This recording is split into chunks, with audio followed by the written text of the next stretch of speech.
তোমরা আমার ডিসপ্লেতে যাকে দেখতে পাচ্ছ, ও কিন্তু অনলাইনে আমার আগের বছর কোর্সে ছিল, অনলাইন ক্লাসে ছিল। তোমার নামটা আগে বলো, আমি নাম জানি, তাও তুমি তোমার নাম নিজেই বলো। আমার যারা যারা রয়েছে আমার ভিউয়ার্স তারা দেখুক, তোমার নাম শুনুক। বলো তোমার নামটা বলো, আর কোথা থেকে বলছো, পশ্চিমবঙ্গের জেলার নামটা। স্যার আমার নাম প্রত্যুষা দাস, আমি পূর্ব মেদিনীপুর থেকে বলছি। পূর্ব মেদিনীপুর থেকে প্রত্যুষা।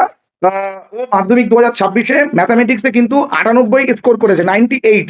তো আমি তোমাকে প্রথমে যেটা জিজ্ঞাসা করবো, 2 নাম্বার কোথায় গেল? 2 নাম্বারটা কি এক্সামিনার নিজে তুলে নিল জোর করে, নাকি তোমার কোনো ফল্ট ছিল? আগে সেটা বলো, তারপর অন্য প্রসঙ্গে আসবো।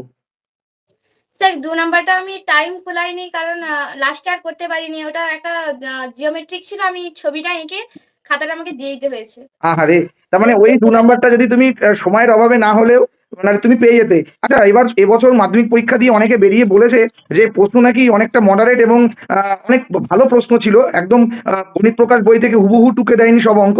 তো তা সত্ত্বেও তুমি 98, এর পেছনে রহস্য কি আছে? স্যার আসলে পুরো বইটা তো কভার করতে হবে, তার সঙ্গে সঙ্গে ওই যে আমাদের ভলিউম 2 যে ছিল, হ্যাঁ। ওখানে স্ক্যানারে যতগুলো প্রশ্ন ছিল সবগুলোই আমি হাতে নাতে করেছি। তাহলে অনেকে অঙ্ক নিয়ে তো ভয় পেয়েছিল এবছর, অনেকের অঙ্কের নাম্বার খুব খারাপও হয়েছে অন্যান্য সাবজেক্টের তুলনায়। সেখানে দাঁড়িয়ে তুমি 98, এটা তো আমার কাছে বড় একটা পাওনা। পিটি স্টাডি সেন্টার থেকে তুমি কতটা শিখতে পেরেছো এই বিষয়ে যদি তুমি কিছু বলো। আপনার ভিডিও আমি দেখেছিলাম 10 এর প্রায় 3-4 মাস পরে।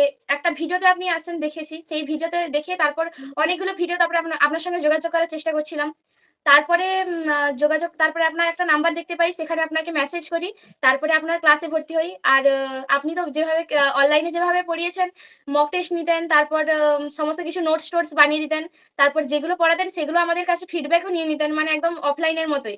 মানে কোনো প্রবলেমই হয়নি।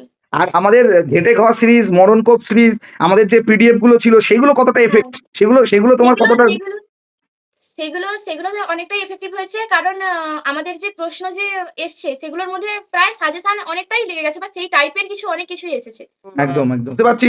পরবর্তীতে আমাদের অনেক কিছু উপহার দেবে তুমি, এই আশা রাখবো তোমার কাছ থেকে, পিডি স্টাডি সেন্টারের পক্ষ থেকে। তো ভালো থেকো। অনেক ভালো লাগলো স্কোরটা শুনে। আর তোমার পরবর্তী পড়াশোনা আরো এগিয়ে যাও, আরো ভালো রেজাল্ট করো, এই আশায় রাখবো। ভালো থেকো। হ্যাঁ স্যার, আপনিও ভালো থাকবেন। একদম একদম ঠিক আছে, টেক কেয়ার।